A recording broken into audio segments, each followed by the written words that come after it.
Hello you guys, welcome to my channel. Today we are going to talk about my laser eye surgery. So I live in UK, but I did my laser eye surgery in Poland, and the reason for that is because it's just cheaper. Even when I had to pay for the hotel, it was still cheaper than doing it in UK. And I'm going to tell you how I felt after, and how it feels like 5 months after 5 months 4 months 4 5 months after the procedure. So the first thing that I've done with my laser eye surgery, you need to check if you're qualified. So some of the websites provide like sort of test if you can qualify. So it's worth visiting your optician and ask them some questions and see if he thinks you can qualify, or if he doesn't provide you with that information, just if you know what is your what is the state of your eyes, like how is it, if you're short-sighted or if you're long-sighted, is that how you call it, if you've got astigmatism, because all those things is going to matter if you're gonna choose the procedure. Hello guys, so this is me from the future. As you can tell, I've got a different hair because I managed to cut it. I just wanted to make sure that I'm being clear in this video. I'm recommending you to do the regular eye check with the regular optician. It's not gonna replace the eye check that you're gonna do in the clinic, but if you're planning to do the surgery abroad and you need to book a flight and a hotel and then do the eye check in the clinic, you're obviously gonna have to spend some money. So just to save your money and just to have some just to make initial decision if you can do the eye check in the if you can do the surgery, you can go and do the eye check with your optician, and if he recommends you, yes, you can go and do.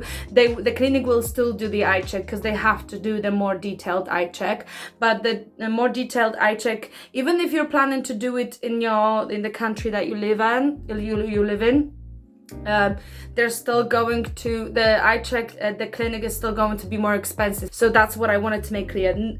You can skip the optician eye check if you want. That's what I would recommend you to do to save money and time that you would waste if you want, especially if you want to do it abroad. But the eye check that you're gonna do at the clinic, you won't be able to skip. They will have to do it. So I just wanted to make that sure that one doesn't replace the other. So the regular optician eye check doesn't replace the eye check that you would do at the clinic. So just wanted to make sure that it's clear. I had astigmatism and I was short-sighted on the top of that. When you go and do the procedure there, like if you go and do the laser eye surgery, they're gonna do the eye check anyway before that. And that's basically the decisive eye check if you're gonna have the procedure. But that eye check is more expensive than the one that you would do in optician, because the eye check that you do before the surgery is way more detailed. So just to make sure that if you're more or less qualified, go to the optician, because that eye check is gonna be cheaper. Another thing is you need to have stable condition. If your short-sightedness is getting better or worse, I think basically you're just qualified, because the thing is, I think the reason for it is there's no point you investing in fixing the short-sightedness if it's getting worse, because it's gonna get worse and you're gonna have to pay for it again. If you're -3 and in next year you're gonna be -5, even if you do the procedure, your eyesight is going to be continuously worse. So that just makes no sense. So if your condition is stable, that's when you're also qualified to do the procedure. And then when you are booking the surgery, you do have 3 days of at least in my case, in my clinic, there was 3 days that I had to book. So the first day you do the eye check and it's very, very detailed. The next day you do have a surgery, and before that you still have some eye checks, and then you have a procedure. And the whole thing, in my case, I think it lasted 2 to 3 hours. And the next day you do have another eye check to make sure that nothing went wrong within last 24 hours. And then after a week you have another eye check just to make sure everything's feeling just fine. And after 3 months you have another eye check for the surgery. And obviously, so basically, if I was you, if you're doing that procedure abroad, I would recommend you to book at least a week, but at least I would say 2 weeks. I have booked 2 weeks, and the reason for that is because you need to wait 24 hours for the eye check from your flight. And the reason for it is because you need to be well rested before the eye checks, because that can basically have an influence on how your eye checks come out. And also so that is another day, so it needs to be 4. So in total from your flight you need 4 days plus another week for the eye check. The clinic that I worked with were very understanding when it comes to doing the procedure abroad, and the reason for this because a lot of people from abroad did the procedure in there. Also, the mistake that I've done is that I have waited a month before I've booked my appointment. If I was you, I would book those appointments and the surgery as soon as you have money and as soon as you're sure you're gonna travel. They are very understanding when it comes to things like COVID and everything. Like, they understand the flights might be cancelled, so you're not obligated to pay them if things get cancelled or if you change your mind. Just let them know as soon as you know that you're not going to come for your eye checks and your surgery. So I would rather do it earlier rather than later, because I had problems with booking my procedure where I was planning to do that. I had to actually do it a week after, and that kind of collided with my work a little bit. I mean, I did it at the end, but because it's 2 weeks time off, some workplaces might have a problem with you having 2 weeks off. Another thing is, I would say the best time to do the procedure in Poland. So the climate in Poland is basically summer is very hot, winter is very cold, spring and autumn is very rainy, spring is fairly cold, but it's more sunny than autumn. I decided to do my procedure in autumn, and the reason for it is because I feel like the climate is the most friendly for your eyes, if that makes sense. Like, it's not too sunny, but it's not too cold. Like, it's not winter. And also the problems with winter is that you might have problems with the communications, because the communication, like travel, because the procedure, like the winter in Poland, can be very like heavy. Like, you might have some snows, you might experience some snowstorms. And so I have asked a few questions, and you didn't supposed to change the contraception within, or start taking contraception 6 months and 6 after the procedure. So hormonal therapies might get the state of your eyes better or worse. Also, some very severe therapies. I know also pregnancy is prevention, and I think breastfeeding is also prevention from the eyelid. You are not allowed to wear eye contacts 2 weeks before the procedure. You are not allowed to do any sort of extreme procedures around your eyes, like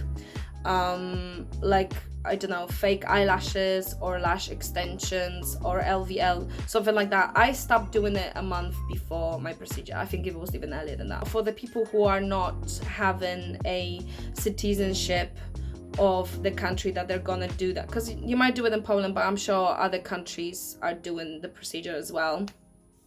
But depending, if you're a British citizen and if you're traveling to the country from EU, just make sure you've got all your visas and all that stuff sorted out. That's kind of obvious. When it comes to payment, They do accept the transfer. I mean, they do accept cash, but the problem with the cash is that there's quite a lot of money, and I'm not sure if you want to carry that amount of money with you. So they do accept bank transfers. And what happens is on the day one of your, so the day one is an eye check.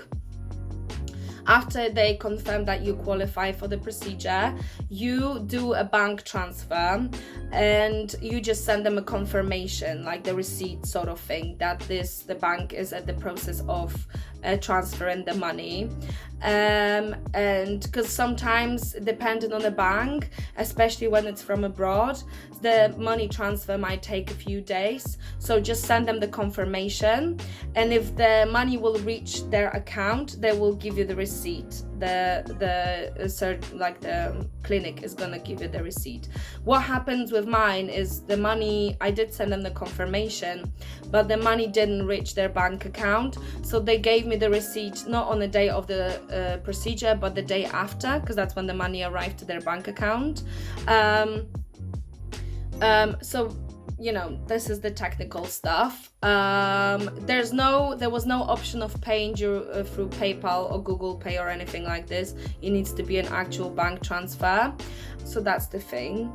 Another thing is, if I was you, I would take someone with me, because after the procedure I wasn't feeling very well and my eyes were very sore after, I was very light sensitive, and that would make me really uncomfortable. So I was struggling, maybe I wasn't struggling, but when you move around your hotel room and you want to grab something to eat or you need water and stuff like that, it's better if someone's gonna just bring it over to you.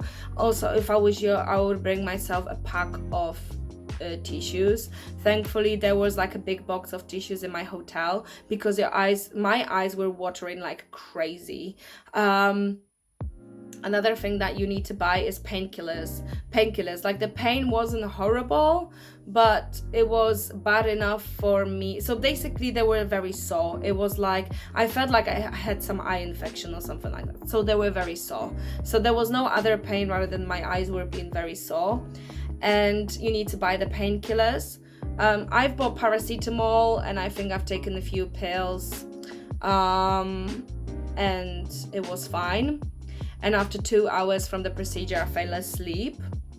Another thing that you need to buy is that sort of plaster. When you get a bandage or whatever, and you've got that plaster to sort of attach it to your wound or something like that. So they give you the plastic covers on your eyes, and you need to attach it with a plaster. So buy that before, because what happened is I did not know that I needed it, and I don't know if they didn't bother telling me or they forgot to tell me, but I didn't have it. So not only I felt like I couldn't walk, I had to go to the pharmacy and buy painkillers and buy that plaster to attach those plastic covers. And I think I forgot to mention, but I would get sunglasses, 100%. The huge mistake that I've done is that I didn't have sunglasses, because I'm pretty sure if I had sunglasses, I would feel better. I know some clinics will give you their sunglasses, like a proper sunglasses that covers everything. They're not letting any sunlight go to your eyes, but they didn't give it to me. I don't know why. Maybe it's because it's not that important, maybe it's not that important for the healing process, or but it's just the comfort. If you need to move outside, if you need to go outside and then travel home, then it's really difficult to do that. Make sure you've got bowl or glass of bottle is better because it's harder to knock off and spill. But so make sure you've got some food before as well, and make sure you've got water. If you don't want to drink tap water, just make sure you've got some bottled tap water, because you're gonna be very dehydrated. So that's the things that I would buy before my procedure. Also, another thing that you need to remember is you are not allowed to drive after the eye check, after the surgery, and I wouldn't drive the day after. So that's the things that you need to prepare before the surgery. So if you watch this part, thank you very much for watching, and look forward for another part because there's going to be more details that you need. Thank you very much for watching.